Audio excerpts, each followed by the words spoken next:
কোরআন ও হাদিসের আলোচনাকে বাদ দিয়ে, আল্লাহ রাসূলের আলোচনাকে শ্রবণ করা বাদ দিয়ে তারা দুনিয়া কামাবার স্বার্থে, দুনিয়া সঞ্চয় করার স্বার্থে সবাই ব্যস্ত আছে। আপনি তরুণ তরুণাদের দেখেন, যুবক যুবতীদের দেখেন, এখানে ওখানে বসে আড্ডা পিটছে। যদি সবাই ইমানদারের সাথে, যদি সবাই ইমানকে শক্ত করে মজবুত করে আল্লাহ রাসূলের কথাকে শোনার উদ্দেশ্যে যদি এই জায়গায় উপস্থিতি দেয় আর খালিস মন করে অন্তরকে পরিশুদ্ধি করে যদি এখানে উপস্থিত হয়, তাহলে আমি আল্লাহর কসম খেয়ে বলছি এই জায়গায় কিঞ্চিত পরিমাণ জায়গা খালি থাকবে না। আলহামদুলিল্লাহ নাহমাদুহু ওয়া নাস্তাঈনুহু ওয়া নাস্তাগফিরুহু ওয়া নাউযু বিল্লাহি মিন শুরুরি আনফুসিনা ওয়া মিন সাইয়্যাতি আ'মালিনা মান ইয়াহদিহিল্লাহু ফালা মুদিল্লা লাহু ওয়া মান ইউদ্লিল ফালা হাদিয়া লাহু ওয়া আশহাদু আন লা ইলাহা ইল্লাল্লাহু ওয়াহদাহু লা শারীকা লাহু ওয়া আশহাদু আন্না মুহাম্মাদান আবদুহু ওয়া রাসূলুহু। يا أيها الذين آمنوا اتقوا الله حق تقاته ولا تموتن إلا وأنتم مسلمون. يا أيها الناس اتقوا ربكم الذي خلقكم من نفس واحدة وخلق منها زوجها وبث منهما رجالا كثيرا ونساء واتقوا الله الذي تساءلون به والأرحام إن الله كان عليكم رقيبا. يا أيها الذين آمنوا اتقوا الله وقولوا قولا سديدا يصلح لكم أعمالكم ويغفر لكم ذنوبكم ومن يطع الله ورسوله فقد فاز فوزا عظيما. أما بعد فإن خير الحديث كتاب الله وخير الهدي هدي محمد صلى الله عليه وسلم وشر الأمور محدثاتها وكل محدثة بدعة وكل بدعة ضلالة وكل ضلالة في النار. أعوذ بالله من الشيطان الرجيم. بسم الله الرحمن الرحيم. فإن آمنوا بمثل ما آمنتم به فقد اهتدوا وإن تولوا فإنما هم في شقاق وإن تولوا فسيكفيكهم الله وهو السميع العليم. শ্রদ্ধেয় আজকের সভার সভাপতি মহাশয়, মঞ্চে উপস্থিত ওলামায়ে কেরাম, সামনে বসে থাকা দূর দূরান্ত থেকে আগত সম্মানিত শ্রোতাবৃন্দ ও আমার পর্দার আড়ালের পর্দানাসীনা মা ও বোনেরা, আপনারা কোরআন ও হাদিসের আলোচনা প্রায় সকাল থেকে দুপুর থেকে শ্রবণ করছেন এবং সম্পূর্ণরূপে আপনারা বুঝে গেছেন যে আজকের জালসার লক্ষ্য উদ্দেশ্য কি। আমি সর্বপ্রথমে সেই মহান করুণাময় আল্লাহ পাক রব্বুল আলামিনের প্রশংসা করতে চাই, যিনি আমাদেরকে আজকের এই মহতী সভায় উপস্থিত হওয়ার তৌফিক দান করেছেন। তাই সকলে বলুন আলহামদুলিল্লাহ। এবং অসংখ্য শান্তি ও দরুদ অবতীর্ণ হোক সেই মহান হস্তি মহানবী সাল্লাল্লাহু আলাইহি সাল্লামের প্রতি, যিনার কঠোর পরিশ্রমে আমরা এই দ্বীনে ইসলামকে পেয়েছি।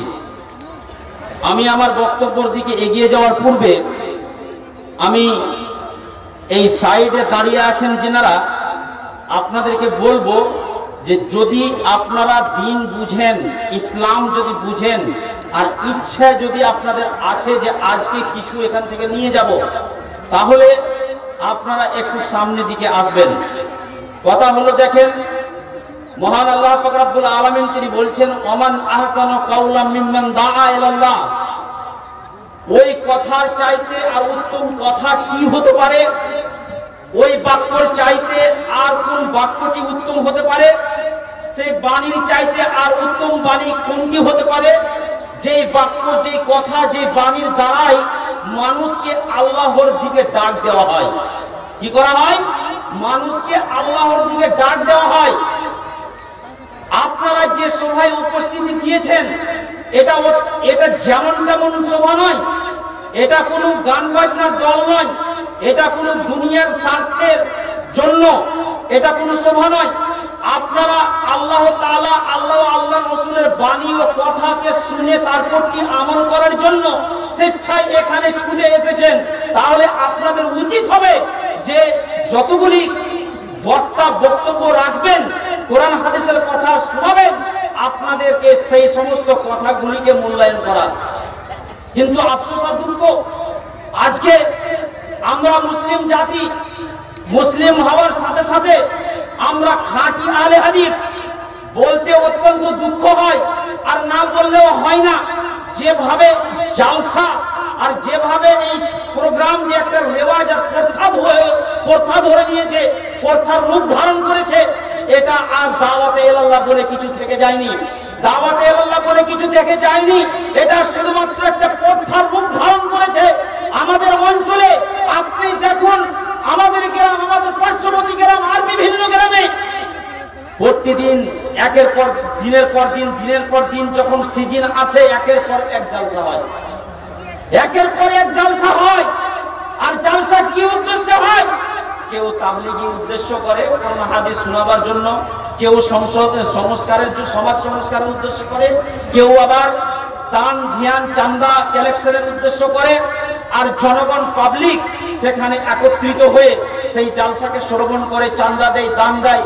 কিন্তু কথা হলো যে ওই মুসলিম জাতি আর ওই মুসলিম শ্রোতা যিনারা জালসা শুনতে আসেন, আপনি ইমানদারির সাথে বলুন, যেখানে কোরআন ও হাদিসের আলোচনা হবে, কোরআন ও হাদিসের কথা চলবে, সেই কথাকে বাদ দিয়ে, সেই কোরআন হাদিসের আলোচনাকে বাদ দিয়ে সেই সময় দুনিয়াবি কাজে রত থাকতে পারে কি?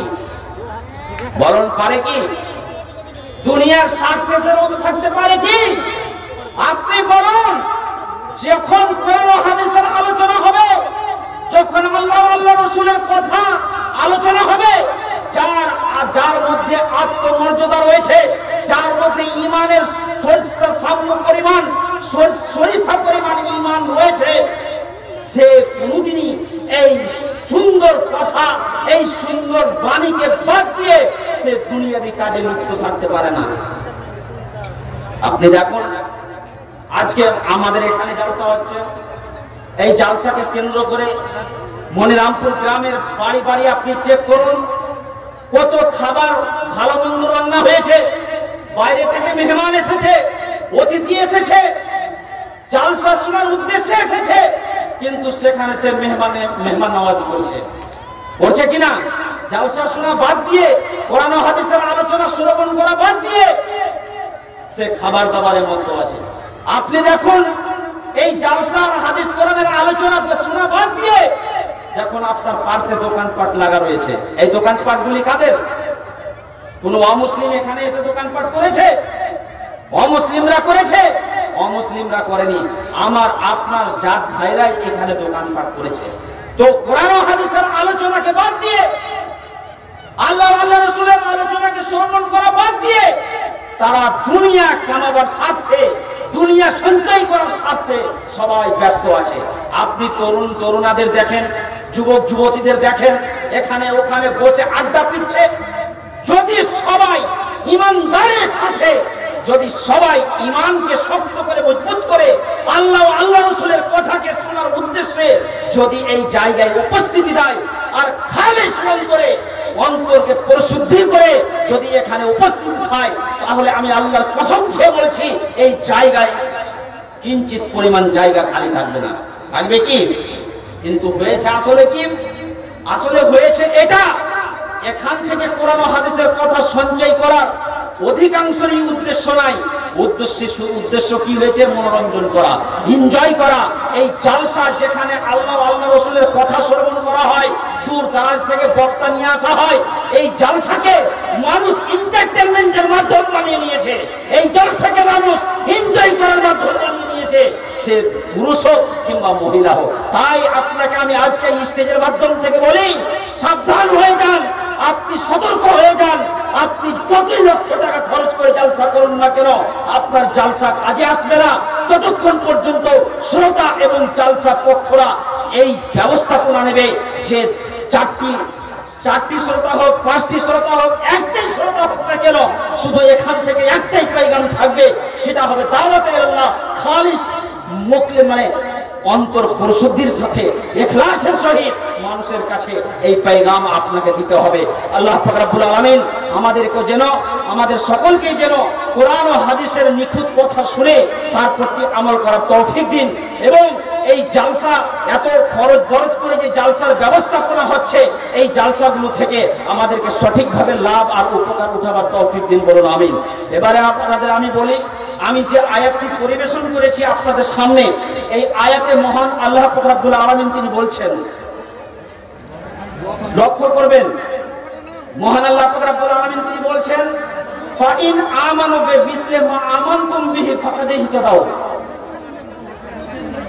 যে তোমরা যদি তাদের মতো ঈমান নিয়ে আসো, ফাইন আমানু, তোমরা যদি বিমিসলি মা আমানতুম বিহি ফাকাদ ইহতাদাউ, তাদের মতো যদি ঈমান নিয়ে আসো, তোমরা যেমন ভাবে বিশ্বাস করেছো তারা যদি সেরূপ বিশ্বাস করে, ফাকাদ ইহতাদাউ, তাহলে তারা সুপথ পাবে, সরল পথ পাবে।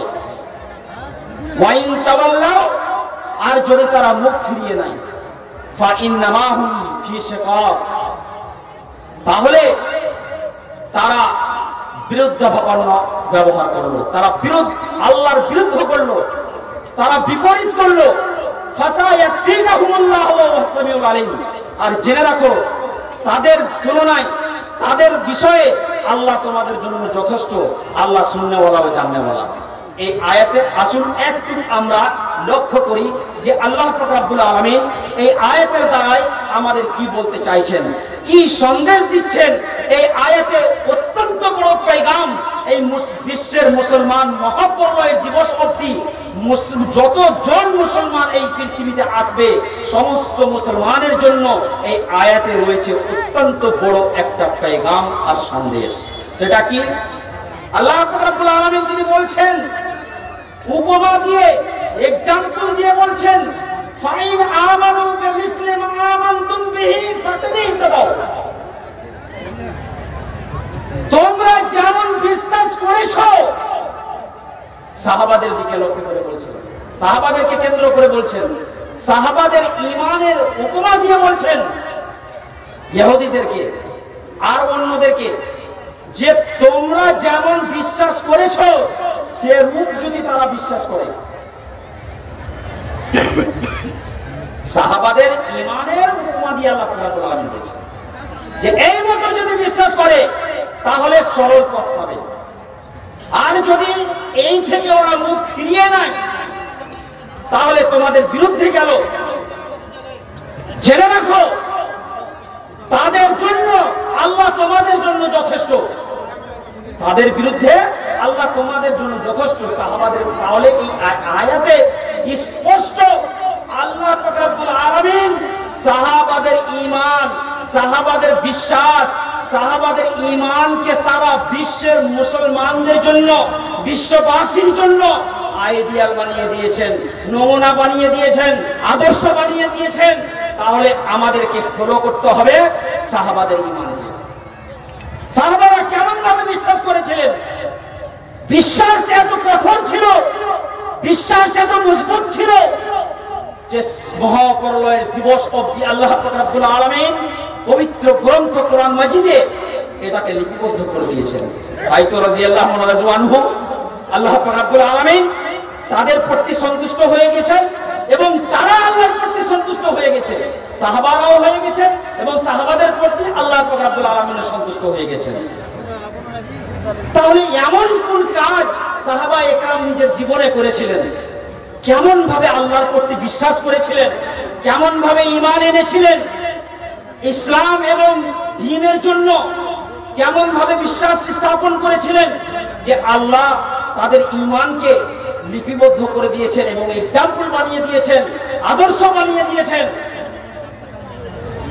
আর একটু আপনি এগিয়ে আসুন, রাসূল সাল্লাল্লাহু আলাইহি ওয়াসাল্লাম তিনি বলছেন, যে ইহুদির মধ্যে 71 ফিরকা হয়েছে, 71-এর মধ্যে 70টি ফিরকা জাহান্নামে গেছে, একটি ফিরকায় একটি দল যেটি জান্নাতে গেছে।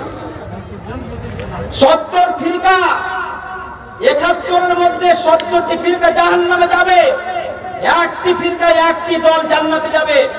নাসারাদের মধ্যে, খ্রিস্টানদের মধ্যে 72টি দল হয়েছে, 72টি দলের মধ্যে একটি জান্নাতে যাবে, বাকি সব জাহান্নামে যাবে। এবং আমার উম্মতের মধ্যে 73টি দল হবে, 73 দলের মধ্যে 72টি দল জাহান্নামে যাবে এবং একটি দল জান্নাতে যাবে। সাহাবায়ে ইকরাম রাসূল সাল্লাল্লাহু আলাইহি সাল্লামকে প্রশ্ন করলেন, ইয়া রাসূলুল্লাহ, সেই দলটি কোন দল হবে, কারা হবে, কারা যাবে জান্নাতে, আপনি একটু বলে দিন। রাসূল সাল্লাল্লাহু আলাইহি সাল্লাম বললেন, মা আনা আলাইহি আসহাবি, আমি এবং আমার সাহাবী, আমার এবং আমার সাহাবার যারা অনুসরণ করবে, আমার এবং আমার সাহাবার যারা অনুকরণ করবে, যারা এদেরকে অনুসরণ করে আদর্শ মেনে চলবে, সেই দলটি তারাই যাবে জান্নাতে, বাকি কেউ যাবে না। তাহলে সাহাবাদের ঈমান, সাহাবাদের উঠা বসা, সাহাবাদের চলাফেরা, সাহাবাদের লেনদেন, সাহাবাদের কাম ধাম, সাহাবাদের যা কিছুই জীবনটা আছে, সারা জীবনটা সমস্ত মুসলমান জাতির জন্য, বিশ্ববাসীর জন্য আইডিয়াল, নমুনা, আদর্শ। আর তাদের ঈমানকে ফলো করে আমাদেরকে ঈমানকে পোক্তা, মজবুত এবং সশক্ত করতে হবে, কঠোর করতে হবে। আপনারা কথা বলছি কিন্তু কথা বিশ্বাস হচ্ছে না। সবাই আপনারা যুবক ভাই, আপনাদেরকে একবারে বিনীত নিবেদন করে বলছি, দয়াপূর্বক আপনারা একটু সামনে বসুন, একটু কষ্ট করুন। ইনশাআল্লাহ অনেক বক্তা আছেন, ওনারা এসছেন আপনাদেরকে বক্তব্য শোনাবার জন্য, আপনারা বক্তব্য শুনবেন। বিশ্বাস আছে এটা যে আপনারা কোরআন হাদিসের আলোচনা শোনার জন্য আপনারা এখানে এসেছেন। একটু দয়া করে সামনে বসুন, এই জায়গাটাকে আপনারা খালি করুন। তো বলছিলাম, তাহলে আমাদেরকে যেতে হবে কোন দিকে? সাহাবাদের ঈমান, সাহাবাদের বলিদান, সাহাবাদের উঠা বসা, সাহাবাদের চলাফেরা, ওদের ইতিহাস তারিখকে জানার জন্য ওনাদের জীবনীতে আমাদেরকে ঢুকতে হবে। কেমন ভাবে ওনারা ইসলামের জন্য জান দিয়েছেন, কেমন ভাবে ইসলামের জন্য বলিদান দিয়েছেন, ইসলামের জন্য কুরবানি দিয়েছেন। আপনাকে আমি একটু নিয়ে যাই ইতিহাসের পাতায়। আপনি যখন ইতিহাস স্টাডি করবেন, সাহাবাদের জীবনকে পাল্টে পাল্টে দেখবেন, আপনার সামনে সূর্যের কিরণের মতো একবারে পরিষ্কার হয়ে ওনাদের জীবনী আপনার সামনে ঝকঝক করে আলোর মতো চমকিবে। তাই আপনি দেখুন, সর্বপ্রথম এখন ইসলামের প্রচার প্রসার ব্যাপকভাবে শুরু হয়নি, শুধুমাত্র মক্কার ভূমিতে এই গুপ্তভাবে আন্দোলন চলছে। গুপ্তভাবে আন্দোলনের মাধ্যমে অনেকেই এইরকম যারা আল্লাহর প্রতি বিশ্বাস করেনি, ওনারা আল্লাহর প্রতি বিশ্বাস করে ঈমান নিয়ে এনেছেন। তার মধ্যে একজন মহিলা সাহাবী, যিনার নামে ইসমে গ্রামে সুমাইয়া রাদিয়াল্লাহু আনহা এবং ওনার স্বামী ইয়াসির রাদিয়াল্লাহু তাআলা আনহু এবং ওনার ছেলে আম্মার রাদিয়াল্লাহু তাআলা আনহু, এই তিনজন সাহাবী রাসূল, ইনারা সর্বপ্রথম ইসলাম গ্রহণ করেছিলেন। যখন ইনাদের ইসলাম কবুলের বিষয়ে মক্কার সারেরা, মক্কার কাফেররা, মক্কার বেঈমানেরা যখন জানলো, আবু লাহাবেরা যখন জানলো, তারা করলো কি?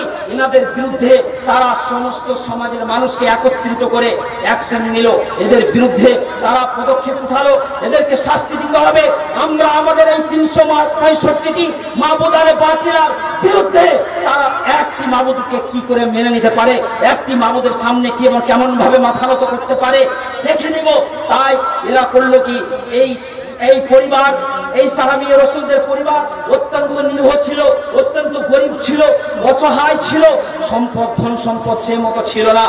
আম্মার ইয়াসিরকে একদিকে এই তপ্ত রৌদ্রের, এই গ্রীষ্মকালে, গরমের সময়ে এই বালুর চরের মধ্যে এই রশিতে বেঁধে ওনাদের দুজনকে, বাপ এবং সন্তানকে শুইয়ে দিল তারা, এবং কোলা চাবুক দিয়ে বেত্রাঘাত করতে আরম্ভ করলো। একের পর এক বেত্রাঘাত চালাই। আর সেখানেই হযরতে সুমাইয়া রাদিয়াল্লাহু তাআলা আনহা, উনি একজন মহিলা। আমি আমার মা বোনদেরকেও বলবো, আপনারা টেলিকাস্টের মাধ্যমে আপনারা দেখছেন, আপনারাও কথাগুলিকে ধ্যান দিয়ে গল্প গুজব না করে শুনুন, কেমন ভাবে একজন মহিলা ইসলামের জন্য জান দিতে প্রস্তুত, কিন্তু ইসলাম ছাড়তে প্রস্তুত ছিলেন না।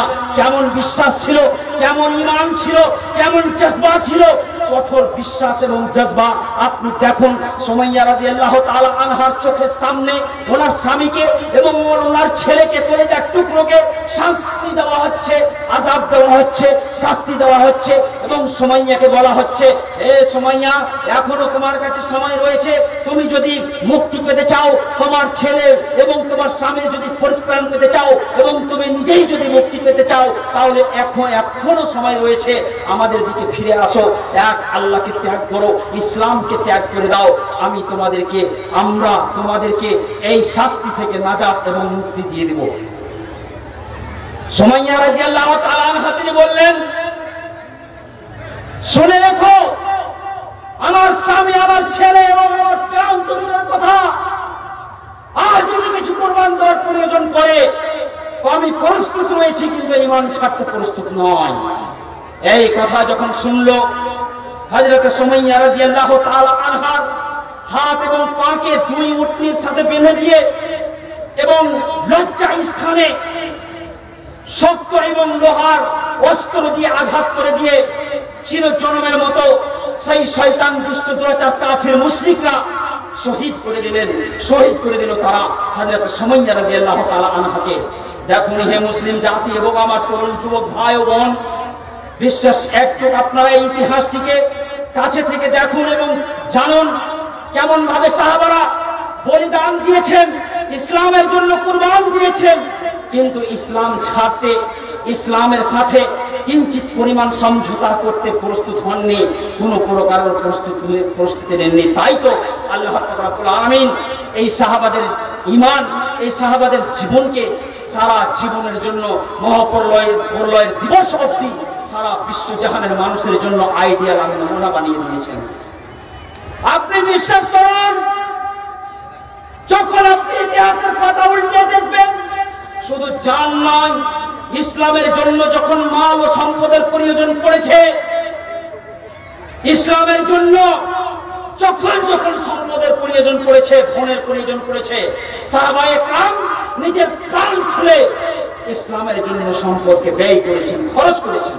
আজকে তো আমরা একটা আল্লাহর ঘর নির্মাণ করতে গিয়ে, একটা আল্লাহর রাস্তায় খরচ করতে গিয়ে আমাদের ঘাম ছুটে যায়। এক নয়, দুই নয়, তিনবার, চারবার জালসা করতে হয়, মানুষের দাঁড়ে দাঁড়ে যেতে হয়, ফকির ভিক্ষুকের মতো ভিক্ষা চাইতে হয়।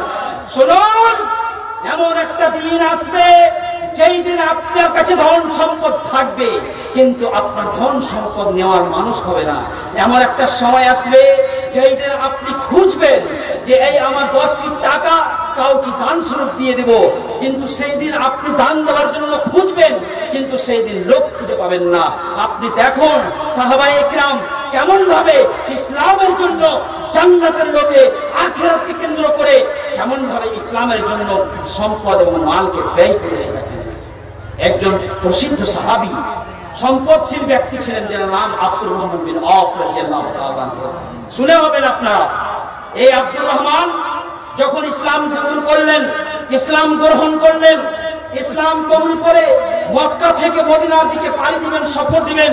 মক্কায় অত্যাচার বেড়ে গেছে, সেখানকার সেই মুশরিক কাফিরদের অত্যাচার চলছে, জুলুম অত্যাচারের পাহাড় তারা ভাঙছে।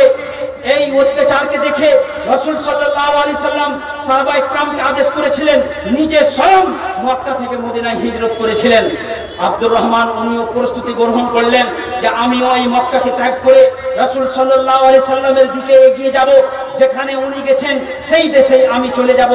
এই প্রস্তুতি নিয়ে উনি করলেন কি, নিজের স্ত্রী, নিজের সন্তান, নিজের সম্পদ সব একত্রিত করে উনি মক্কা ছেড়ে যেতে আরম্ভ করলেন।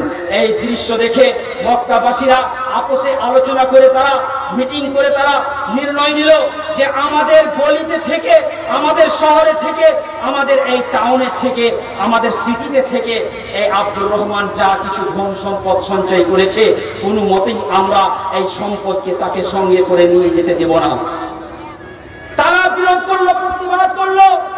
আব্দুর রহমান, তুমি যাচ্ছ যাও, আমাদের কোনো বাধা নাই, কিন্তু তুমি যে সম্পদ সঙ্গে করে নিয়ে যাচ্ছ, তুমি যে ধন সম্পদ সঞ্চয় করে নিয়ে যাচ্ছ সঙ্গে করে, এই সম্পদ তুমি সঞ্চয় করেছো আমাদের এই গ্রামগঞ্জ থেকে, আমাদের পাড়া থেকে, আমাদের শহর থেকে, সুতরাং তোমাকে এই সম্পদ আমরা নিয়ে যেতে কোনো মতেই দিব না। আব্দুর রহমান ওয়াফ রাদিয়াল্লাহু তাআলা আনহু উনি বাধ্য হয়ে গেলেন এবং সম্পদকে ছেড়ে দিলেন। ওনার স্ত্রীকে নিয়ে যেতে আরম্ভ করলেন। তেনার স্ত্রীর যারা গার্জেন ছিল তারা প্রতিবাদ করে বসলো, আব্দুর রহমান তোমাকে আমরা মেয়ে দিয়েছি, আমাদের মেয়ে, আমাদের সন্তান, তুমি স্বয়ং একাই যাও, আমাদের মেয়ে আমাদের কাছে ছেড়ে যাও। স্ত্রী ত্যাগ করে দিলেন। স্ত্রীর সঙ্গে যে ছেলে ছিল, সন্তান ছিল, তাকেও ত্যাগ করে দিয়ে নিঃস্ব হাতে শুধুমাত্র পোশাক পরিধান নিয়ে মক্কা থেকে মদিনার দিকে পাড়ি দিলেন। মদিনায় গিয়ে রাসূল সাল্লাল্লাহু আলাইহি ওয়াসাল্লামের সঙ্গে দেখা হচ্ছে, সাক্ষাৎ হচ্ছে। রাসূল সাল্লাল্লাহু আলাইহি ওয়াসাল্লাম তিনি বলছেন, হে আব্দুর রহমান তুমি কেমন আছো এবং কেমন ভাবে তুমি সফর করে মদিনায় এলে? আব্দুর রহমান বিন আওফ রাদিয়াল্লাহু তাআলা আনহু তিনি বলছেন, ইয়া রাসূলুল্লাহ আমি তো আপনার দিকে ফিরে এসেছি, আমার কাছে যা কিছু ছিল সব আমি আল্লাহর রাস্তায় কুরবান করে দিয়ে শুধুমাত্র আমি ঈমানটাকে বাঁচিয়ে নিয়ে আপনার দরবারে, আপনার পদতলে আমি উপস্থিতি দিয়েছি ইয়া রাসূলুল্লাহ। রাসূল সাল্লাল্লাহু আলাইহি ওয়াসাল্লাম তিনি বললেন, আব্দুর রহমান তুমি বিশ্বাস করো, তুমি এই জগতের সবচাইতে অমূল্য রত্ন, সবচাইতে মূল্যবান ধন সম্পদ তুমি সঙ্গে করে এসেছো, সেটা হচ্ছে ঈমান। এই ছিল সাহাবাদের ঈমান, এই ছিল জজবা। ইসলামের জন্য যখন যখন প্রয়োজন পড়েছে মাল, ধন, সম্পদ সব কিছুকে ত্যাগ করে দিয়েছেন। আজকে এই মনিরামপুরের মাটিতে, এই ডাঙ্গাপাড়ায় একটি জামে মসজিদ নির্মাণ কল্পে এই জালসার আয়োজন। প্রায় আপনারা গত 3 বছর থেকে আপনারা দেখছেন এই গ্রামবাসী 14-20 আবাদের একটা গ্রাম এবং পার্শ্ববর্তী গ্রামের মানুষকে এই স্টেজ সাজিয়ে স্টেজ থেকে চিৎকার করে করে ডাক দেওয়া হচ্ছে, তোমরা এসো ইসলামের জন্য, আল্লাহর ঘরের জন্য তোমরা ব্যয় করো, খরচ করো, আল্লাহর রাস্তায় কুরবান করো। কিন্তু আমরা চারটিখানি করে দিচ্ছি, অন্তর খুলে এই মসজিদকে এগিয়ে দিয়ে নির্মাণটা কমপ্লিট করতে পারছি না। তাহলে আমার কথা আর বেশি আপনাকে আমি শোনাবো না, শুধুমাত্র এতটাই বলবো আপনাকে, লাকাদ কানা লাকুম ফি রাসূলিল্লাহি উসওয়াতুন হাসানাহ। রাসূল সাল্লাল্লাহু আলাইহি ওয়াসাল্লামের জীবন যেমন আমাদের জন্য আদর্শ, সাহাবাদের জীবনটাও আমাদের জন্য আদর্শ। আরে সাহাবারা, আমরা যে সচ্ছলতার সাথে বসবাস করছি, আমাদের যা খাবারের অসুবিধা নাই, পোশাকের অসুবিধা নাই, ধন সম্পদের অসুবিধা নাই, আলহামদুলিল্লাহ আল্লাহর ফজরে, আল্লাহর রহমতে, আল্লাহর দয়াতে আমাদের অনেক সুখ সুবিধা রয়েছে। তারপরেও কিন্তু আমরা আল্লাহর দিকে এগিয়ে আসছি না। সাহাবায়ে কিরামগণ এর তুলনায় অত্যন্ত দুঃখ এবং কষ্ট বেদনার সাথে জীবন যাপন করেছেন।